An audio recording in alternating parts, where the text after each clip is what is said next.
Donc voilà pour certains de nos supports, parce que je ne vais pas passer la journée à vous montrer absolument tous nos supports. On en a énormément, mais on a surtout beaucoup de supports d'informels. C'est-à-dire qu'on a énormément de choses comme les stylos Tiptoy, je ne sais pas si vous connaissez. C'est des stylos qui sont vendus avec des livres ou avec des jeux de société qui apprennent énormément de choses. Il y en a un sur la lecture, sur la carte du monde, sur les animaux. Enfin, il y en a vraiment sur tout, le temps, l'heure, etc. Et on utilise énormément ça. On utilise énormément tout ce qui est application d'anglais. On fait énormément d'anglais avec ça. On fait de l'anglais en chantant. Puis tout le reste dans la vie de tous les jours, de ce que les enfants apprennent. On va à la bibliothèque, etc. Donc là, en l'occurrence, c'est pas possible. Mais n'hésitez pas à lire avec eux, à les faire participer à des petits jeux de lecture, etc. On trouve pas mal de supports sur internet. Donc là, moi, ce que je vais faire, c'est que je vais vous mettre en lien les supports que j'ai là. Mais n'achetez pas tout, ça sert à rien. En tout cas pour maintenant. Sauf si vous voulez faire école à la maison plus tard. Moi, je vais aussi vous mettre les liens de tout ce qui est application. Donc là, par exemple, l'anglais, il y a Cocorolingua qu'on fait beaucoup à la maison. C'est des enfants qui ont fait des vidéos à thème, donc il y a les couleurs, les jours de la semaine, etc. etc. Et il y a une vidéo par thème qui apprennent en chanson, qui répètent plusieurs fois avec l'enfant, qui font participer interactivement l'enfant, donc derrière son écran. Il y a aussi, alors ça c'est dans les choses qui sont payantes, il y a aussi les petits Wistiti qui viennent de sortir d'ailleurs une version pour les plus grands maintenant. Ça allait jusque 7 ans je crois, c'était peut-être 3-4 ans à 7 ans, un truc comme ça. Ils ont sorti une gamme pour les plus grands maintenant, au-dessus de 7 ans. Donc n'hésitez pas à aller voir, c'est vraiment des supports géniaux. Donc n'hésitez pas à aller voir, ils sont vraiment super comme support.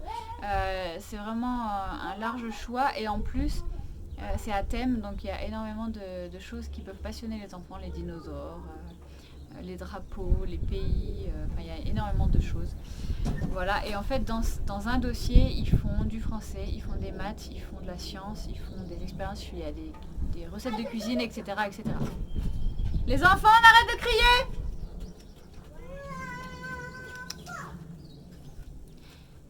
Ensuite, je sais que le CNED propose des programmes gratuits, je crois que c'est pendant un mois. N'hésitez pas à aller voir sur le CNED, il y a tous les niveaux, si ça peut vous aider au niveau des supports. Ensuite, il y a plusieurs sites internet, il y a Fiche Maternelle, il y a Lululatop, c'est plus pour les petits, il y a Speaky Planet, c'est une application, il y a Cocorolingua, il y a des blogs d'Instit, et n'hésitez pas à chercher sur les blogs d'Instit, il y a énormément de choses. Je lis en même temps parce que j'ai noté, pour me rappeler, il y a Pinterest, n'hésitez pas à aller sur Pinterest. Sur Instagram, il y a le compte de Madame Maman qui a énormément d'idées pour l'IEF. N'hésitez pas à la suivre, elle partage énormément la journée aussi sur ses journées IEF, etc. Il y a aussi Little Big Maman qui fait aussi école à la maison, qui a un super blog avec pas mal d'idées aussi et qui partage son quotidien d'école à la maison aussi, qui est super chouette. Il y a la Tribu des idées. Alors la Tribu des idées, c'est un magazine qui est normalement payant, sauf que là du coup ils proposent, alors je crois que c'est jusqu'au 10 avril, mais je suis pas sûre, ils proposent leur format numérique. Attendez, c'est le spécial récup. En fait, ils proposent plein d'activités avec des choses qu'on récupère chez nous et c'est une super idée si vous voulez occuper les enfants qui s'ennuient un peu. Il y a aussi les livres d'Isabelle Filiosa sur les émotions, sur les droits de l'enfant, etc., qui sont super chouettes. Je vous mettrai aussi le lien donc en dessous dans le descriptif de la vidéo, qui sont super chouettes et super ludiques. Pareil, ça fonctionne en petite activité et moi, ils ont adoré les faire. Il y a aussi la fratrie, il y a énormément de choses. Donc vous entendez peut-être les enfants derrière qui font du vélo dans la cour pour pas sortir de la maison. Donc là, je vous ai parlé donc des programmes qu'on suivait. On m'a aussi posé la question de l'inspection. Alors l'inspection, c'est vraiment pour les personnes qui font école à la maison. On est inspecté une fois par an par l'éducation nationale qui vient vérifier que... Alors ils ne vérifient pas le niveau de l'enfant. Parce que c'est pas ce qu'on nous demande. On ne nous demande pas qu'un enfant de CM1 ait le niveau CM1. On nous demande que d'une année à l'autre, en IEF, l'enfant évolue. C'est-à-dire que l'obligation en France, c'est qu'il y ait un apprentissage, que l'enfant apprenne. Après, peu importe que ce soit des manuels ou un unschooling, le unschooling, c'est juste apprendre dans la vie de tous les jours. Il n'y a pas du tout de formel et je trouve ça super chouette. Et donc il n'y a pas d'obligation de remplir des cahiers ou de choses comme ça, en France en tout cas. Donc nous on a cette inspection là une fois par an pour vérifier que l'enfant évolue bien dans ses apprentissages. Il y a aussi la mairie qui passe une fois tous les 2 ans pour voir pour vérifier que l'enfant ne soit pas dans une secte, que l'enfant ne soit pas abattu, des bonnes conditions de vie, qu'on lui apporte absolument tout ce qu'il ait besoin, qu'il soit sociabilisé, etc. Donc voilà, pour les contrôles, c'est ce qu'on a. Sachant que vous n'aurez pas du tout ces contrôles-là. Vos enfants sont inscrits à l'école, ils suivent le programme de l'éducation nationale et du coup, il n'y a pas du tout d'inspection pour vous, ne vous inquiétez pas, il n'y aura pas ça du tout. Ensuite, ce qu'on m'a posé en question, c'est par rapport au retard d'apprentissage. Vous êtes nombreux à avoir peur que l'enfant perde du temps et du coup n'apprenne pas autant que s'il avait été à l'école. Ça revient un peu à ce que je vous disais tout à l'heure. Un enfant qui apprend à la maison en 1 heure apprend beaucoup plus de choses qu'un enfant à l'école en 6 heures, tout simplement parce que c'est beaucoup plus condensé et qu'on est beaucoup plus disponible pour eux parce qu'on est 1 pour 1 ou 1 pour 4, enfin je sais pas, en fonction du nom de la fratrie. Ce que vous pouvez faire aussi, ce que je peux vous conseiller aussi, c'est de ne pas hésiter à faire jouer l'entraide dans la fratrie. C'est-à-dire que si vous avez des enfants qui sont au lycée, n'hésitez pas à leur dire d'aider les plus jeunes dans leur apprentissage aussi, parce que c'est comme ça qu'on fonctionne et que c'est comme ça que l'humanité s'est construite. C'est que ceux qui ont l'expérience apprennent à ceux qui n'en ont pas, qui n'ont pas l'expérience. Donc n'hésitez pas à faire ça. Ensuite, on m'a posé beaucoup de questions concernant la dyslexie, sachant que Louis est dyslexique et dysorthographique, c'est-à-dire qu'il y a des problèmes d'apprentissage au niveau de la lecture et de l'écriture. Alors Louis est suivi par une orthophoniste qui, avant cette histoire de Corona, avait été en congé maternité. Du coup, elle nous a super bien suivis jusque-là et ensuite elle s'est aussi recentrée sur sa famille et ses loulous. Et elle a bien raison d'ailleurs. Mais elle nous a vachement conseillé et on a eu un suivi super avec elle. Du coup, on a eu plein de conseils de sa part. Et surtout, la seule chose que je peux conseiller, parce que je sais que du coup vous êtes nombreux et que moi-même quand j'ai commencé, quand j'ai compris, quand on nous a annoncé que Louis était dyslexique et dysorthographique, j'ai vraiment paniqué en me disant comment je vais faire pour accompagner mon enfant, alors que je sais pas, je suis pas professionnelle et je sais pas comment faire.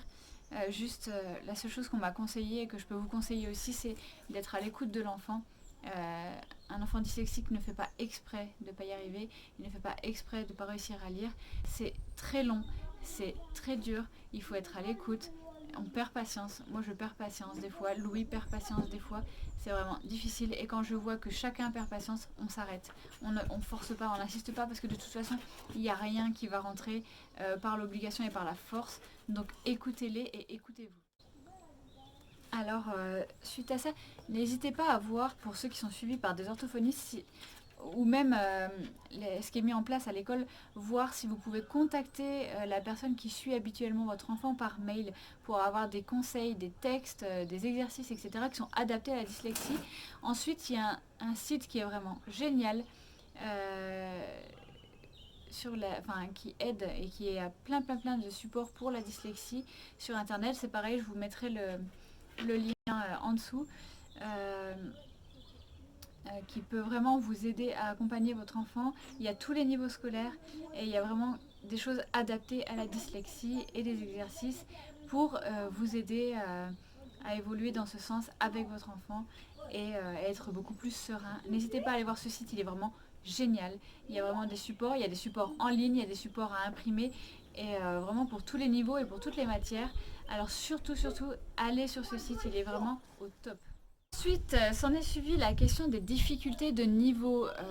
Par exemple, j'ai entendu une maman qui m'a dit, écoute, voilà, j'ai mon fils qui est en troisième et là en SVT, j'arrive pas du tout à l'aider parce que moi je sais pas. Qu'est-ce que je peux faire? Alors déjà, ce que vous pouvez faire, c'est que déjà, tout ce qui est niveau collège et lycée, normalement, vous pouvez avoir accès pour communiquer avec les professeurs. Si vous ne pouvez pas, n'hésitez pas à chercher sur internet. Il y a généralement énormément de réponses sur internet. C'est un des avantages qu'on a à faire IEF à notre époque. N'hésitez pas à téléphoner à des copains de classe. Eux ont peut-être mieux compris le cours ou l'exercice. Ils ont peut-être pris plus de notes. Ils ont peut-être déjà fait des recherches, etc. sur tout ça. Il n'y a pas de problème à ne pas savoir quelque chose. Au contraire, téléphoner à quelqu'un pour avoir des infos, c'est vraiment génial. Et ça fait fonctionner le partage aussi. Et apprendre à plusieurs est beaucoup plus efficace que d'apprendre tout seul dans son coin. Donc si vous avez des difficultés à accompagner votre enfant par rapport à un exercice ou quelque chose, n'hésitez pas à demander de l'aide aux personnes qui sont dans sa classe, à regarder sur internet ou sinon il y a aussi des supports en ligne, le CNED, etc. qui offrent ces services gratuits donc pendant un mois. Donc n'hésitez pas surtout ou à essayer de joindre le professeur si c'est possible. Mais je pense que si il vous envoie les cours, généralement vous devriez pouvoir répondre avec des questions. N'hésitez pas à leur poser des questions, c'est aussi fait pour ça. Ensuite, on m'a posé la question du ménage. Comment je m'organise pour mon ménage? J'avoue que je ne suis pas super organisée pour mon ménage, tout simplement parce que avec 4 enfants à la maison, s'organiser pour du ménage, c'est vraiment très compliqué. À moins de le faire très tôt le matin ou très tard le soir. Sauf que très tôt le matin, j'aime bien dormir généralement. Et très tard le soir, j'aime bien passer du temps pour moi aussi. Donc pour le ménage, la seule chose que j'ai réussi à trouver et qui nous convienne, en tout cas après il faut que vous trouviez aussi votre façon de faire, c'est déjà le lâcher prise. On ne peut pas avoir une maison nickel avec des enfants chez soi. On peut se rapprocher du nickel, mais on ne peut pas l'avoir nickel, ça c'est sûr. Ce qu'on fait, nous, c'est que j'intègre les enfants dans les tâches ménagères. Le plus grand à 9 ans, il peut vider un lave-vaisselle, on peut aider à mettre le linge au sale, on peut mettre le linge dans la machine à laver. Les plus grands peuvent même mettre une machine à laver en route. Enfin, je veux dire, c'est des choses qui sont quand même assez relativement simples. Passer un coup d'aspirateur, c'est facile aussi. On est une famille et c'est pas une seule personne qui fait le ménage dans la famille. Donc on s'organise de cette façon. Donc généralement ce qu'on fait, c'est qu'on se dit 1 heure dans la journée, on fait le ménage ensemble. Donc par exemple, Louis aspire le salon salle à manger, Hugo range l'étage, les jeux de société, Agathe m'aide à ranger la cuisine. Ensuite on plie le linge ensemble, etc. N'hésitez pas à les investir dans ces tâches ménagères. C'est aussi un apprentissage de la vie. C'est comme ça qu'on apprend, la vraie vie, la vie de la maison, pas la vie au travail du coup. La vie à la maison, c'est comme ça qu'on l'apprend aussi. Et c'est comme ça aussi qu'on apprend l'entraide. En fait, voilà, on fait à peu près 1 heure par jour comme ça, où on se dit, allez, on fait un peu le ménage tous ensemble. Alors j'avoue que c'est pas hyper régulier. Il y a des jours où on va faire 30 minutes, il y a des jours où on va faire 1 heure et demie. Il y a des jours qui vont être plus efficaces que d'autres, il y a des jours où on va rien faire du tout. Voilà, donc n'hésitez pas à les investir dans ces tâches ménagères, même dans le fait de faire à manger, etc. Tout ce qui est tâches communes à la vie est important à apprendre. C'est aussi un apprentissage comme un autre. c'est pas un apprentissage formel scolaire, mais c'est aussi un apprentissage comme un autre. Voilà. Faites-vous aider du papa ou de la maman. La personne qui est généralement à la maison fait généralement le plus de ménage si il y a des personnes qui sont à la maison. Après, les tâches sont réparties si les deux parents travaillent. L'important, c'est que tout le monde s'investisse au mieux dans cette période de toute façon. Donc n'hésitez pas à partager les tâches entre vous, entre les parents, entre les enfants. Et surtout faites au mieux, ne vous mettez pas la pression. C'est pas parce qu'il y a une panière de linge en trop pour cette fois que ça va être grave. La panière de linge va se rattraper et le principal c'est que vous soyez en bonne santé et ensemble. Ensuite, concernant le télétravail, vous êtes nombreux à m'avoir demandé comment s'organiser parce que je travaille aussi de chez moi, le plus possible en tout cas. C'est pas toujours évident, je vous l'accorde. Donc pour ceux qui ne savent pas, je suis monitrice de portage, mais monitrice de portage, je fais mes ateliers les week-ends, mais je fais aussi accompagnante à la naissance et je fais énormément aussi de choses chez moi, de chez moi. Je suis aussi en formation de naturopathe et en formation de professeur de pole dance et ça demande aussi d'avoir du temps pour travailler tout ça, donc du temps à l'écrit, mais aussi du temps sportif du coup. Et donc c'est très important pour moi de pouvoir avoir ce temps de travail à la maison. Donc je vais comparer ça aussi au télétravail. Donc les techniques, j'en ai pas vraiment des merveilleuses. Quand on a des enfants assez grands, c'est facile de leur faire comprendre qu'on a aussi besoin de temps pour travailler. Quand on a des enfants en bas âge, c'est un peu plus compliqué, je vous l'accorde. Donc pour Louis et Hugo qui sont déjà assez grands et qui comprennent, je profite de ce temps calme généralement pour travailler.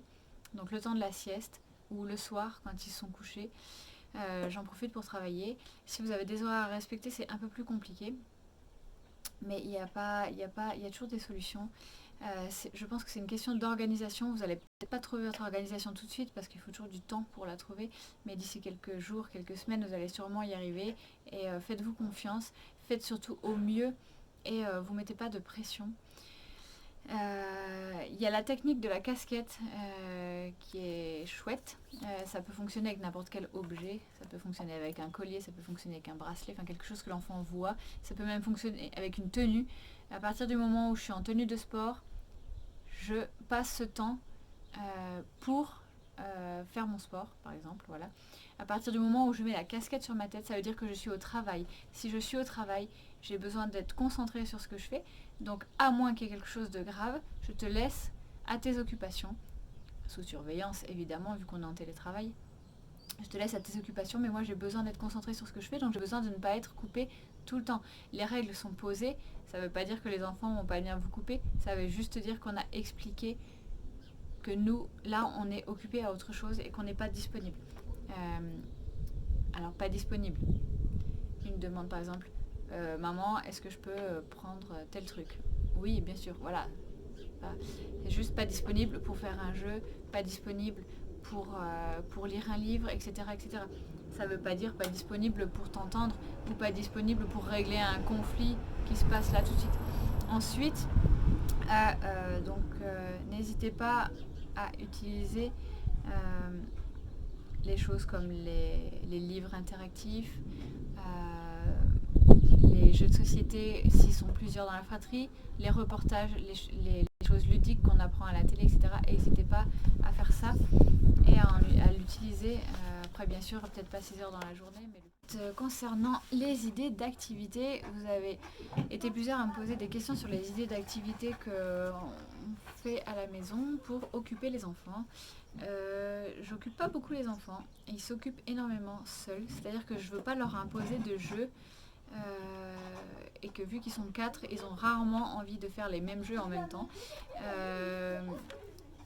Généralement, ça se fait assez naturellement, mais c'est vrai qu'après, on a l'habitude d'avoir ces idées, d'utiliser ces supports, etc. Donc ça vient assez naturellement. Donc je vais vous dire les exemples de choses qu'on fait et ensuite à vous d'adapter à ce que vous pouvez faire vous et ce que vous avez envie. Je sais qu'il y en a qui ont des extérieurs, je sais qu'il y en a qui n'en ont pas et ça fait énormément de différence aussi. Donc voilà, je vais vous dire ma petite liste et n'hésitez pas à rajouter en commentaire voilà, ou même sur mon Instagram, si vous avez des idées, n'hésitez pas à les faire partager pour aider les parents à trouver des jeux ou des occupations pour leurs enfants en fonction de leur âge. Donc il y a d'abord en premier lieu les jeux de société. On a une collection de jeux de société inimaginable. On en loue aussi dans les médiathèques. Là en l'occurrence on ne peut pas aller dans les médiathèques. Mais je suis sûre que chez vous, vous avez des jeux de société, des jeux de cartes pour occuper les enfants. Et ça, n'hésitez pas à en abuser, en user, en abuser parce qu'ils apprennent énormément avec ça. Et c'est aussi ce qui réunit une famille, les jeux de société. Donc nous, on adore, on est fans de ça, on adore jouer à ça. Il y a des jeux pour les plus petits, des jeux pour les plus grands. On essaie de faire un mix parce qu'on a plusieurs niveaux. Quand les grands ont fait un jeu de société ensemble, ensuite on promet aux petits de faire un jeu de société avec eux, etc., etc. On essaie de contenter tout le monde, que tout le monde soit content. La peinture, alors la peinture ça c'est pareil, il n'y a pas d'âge pour faire de la peinture. Même moi j'adore peindre sur des cailloux, peindre sur des feuilles, nous on a un mur spécial où on peut accrocher nos feuilles pour peindre, etc. Donc n'hésitez pas, si vous avez des projets de repeindre votre maison, n'hésitez pas à les intégrer là-dedans. Voilà, on a les ciné popcorn, c'est-à-dire que de temps en temps, genre une fois par semaine, des fois souvent le vendredi soir, on fait un ciné popcorn. J'avoue que c'est pas tous les vendredis soirs, parce que on faisait aussi, les enfants vont dormir des fois chez mes parents, etc. Mais ciné popcorn, c'est on choisit un film en famille. Si on n'arrive pas à être d'accord sur le film, on tire au sort, on fait des popcorn. Et on regarde son film. Voilà. Donc il y a ça, il y a la lecture collective, c'est lire tous ensemble un livre, lire le même livre, c'est nous unir autour d'une histoire et c'est aussi partager après sur cette histoire, c'est vachement chouette comme activité. Enfermé à la maison, mais du coup rien ne nous empêche de faire du sport en famille, faire du yoga, faire du stretching, faire de la corde à sauter, faire des hits. Les enfants peuvent aussi faire du sport à la maison avec nous.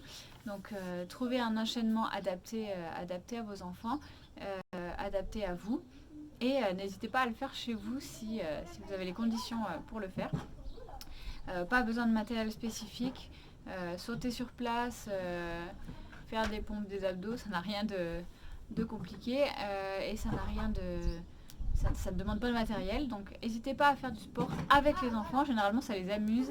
Alors oui, ils feront peut-être pas tout parfaitement, mais c'est pas le but. Le but c'est de passer du temps ensemble et de rigoler et de s'amuser.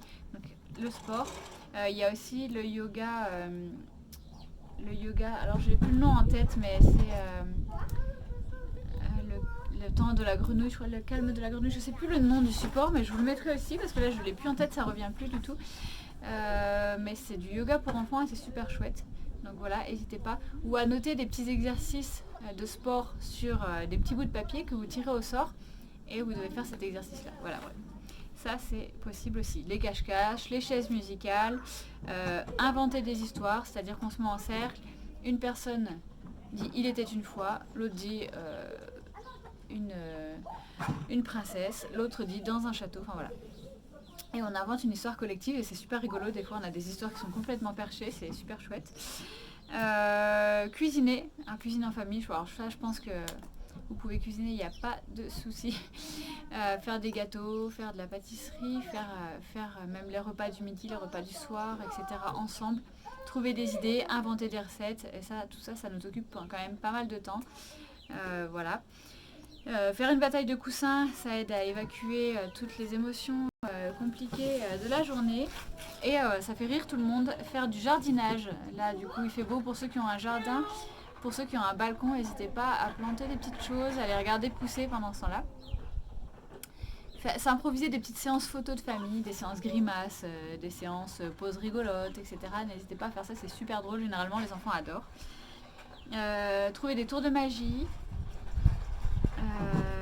Fabriquer des cabanes, alors ça les plus petits adorent aussi fabriquer des cabanes. Moi Suzanne et Agathe elles sont dedans à fond à 300%, il n'y a pas besoin de grand chose, des chaises, des coussins et des draps. Voilà.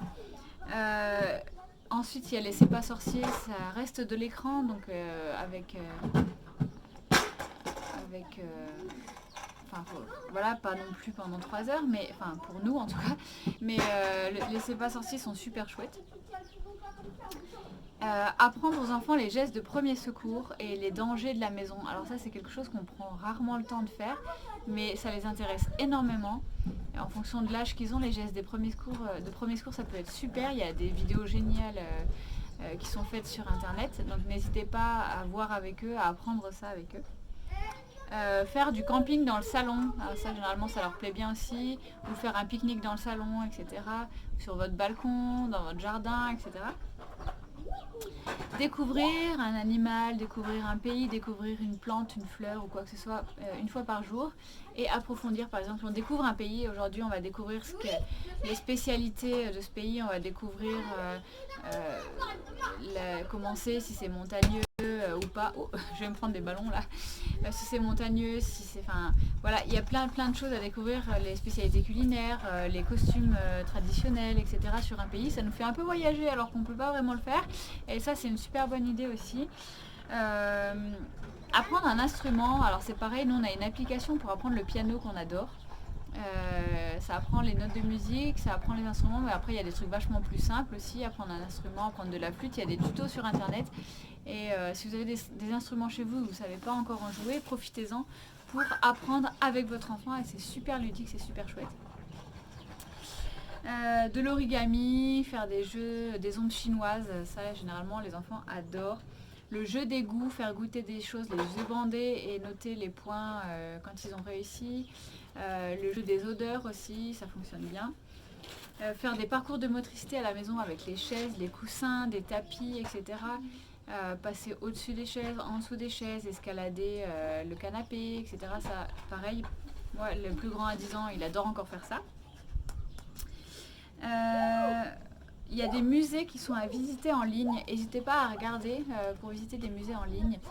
C'est super intéressant et bon bah c'est pas aussi chouette que si on y était, mais en même temps ça permet aussi de les visiter et que des fois on est très loin, on l'aurait pas forcément fait et du coup là c'est aussi une chose qu'on pourrait faire. Voilà, ensuite pour les plus grands, n'hésitez pas à faire des Skype avec vos copains, avec votre famille, même pour les plus petits, pour essayer de moins se sentir isolé et de parler à notre famille.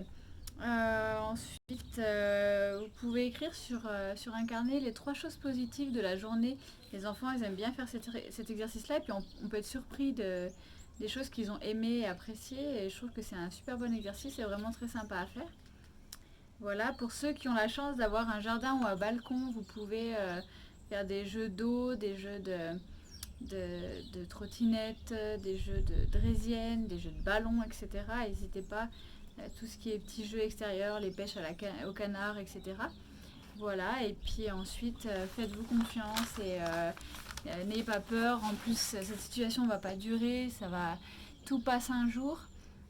N'hésitez pas à contacter les familles d'enfants non scolarisés, les familles IEF, n'hésitez pas à me contacter. On n'est pas dans le jugement de dire telle personne met ses enfants à l'école, telle personne met ses enfants à la maison. On s'en fout complètement.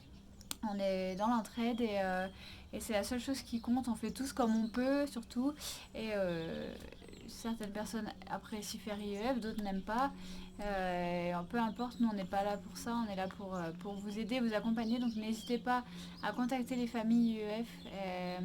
On est tous dans le même état d'esprit à vouloir vous aider et trouver des solutions pour vous. Donc surtout n'hésitez pas.